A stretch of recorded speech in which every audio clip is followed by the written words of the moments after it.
Last shades of another foundations. वेगवेगळ्या ब्रँड्सचे तिच्या रंगासाठीचे right shade ती बघतेय आणि प्रत्येक ब्रँडची सगळ्यात शेवटची डार्केस्ट शेड तिनं घेतलेली आहे आणि ती चेक करते. अगदी बरोबर. आपल्याकडे इन्क्लुझिव्हिटीचे बोंब आहे माहिती आहे ना तुम्हाला.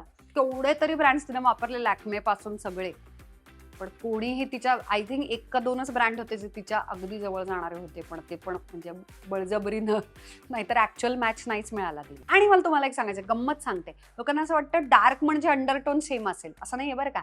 एखादी व्यक्ती खूप जास्त सुंदर सावळी किंवा अशी मस्त काळपट तपकिरी असा चिकणा रंग असू शकतो, पण आत अंडरटोन हा कूल टोनचा असू शकतो. तेव्हा पण फाउंडेशन गणल्यासारखं दिसतं किंवा ग्रेइश पडतं, काळपट असं विचित्र डल दिसायला लागतं, कारण अंडरटोन चुकतो. त्यामुळे वॉर्म, न्यूट्रल आणि कूल, किंवा आता तो ऑलिव्ह सुद्धा थोडा हिरवा रंग तुमच्या ह्याच्यात असेल तर, जेव्हा एखादा ब्रँड एखादं फाउंडेशनची सुंदर लाईन रिलीज करतो, अगदी पांढऱ्या शुभ्र गोऱ्या पान त्यांच्यासाठीचं पण आणि द डार्केस्ट पर्सन, तर या सगळ्यांना त्या फाउंडेशनच्या शेड्स मॅच होतील अशा पद्धतीचे वर्णद्वेष न करता सगळ्यांच्यासाठीची शेड लॉन्च करायला पाहिजे.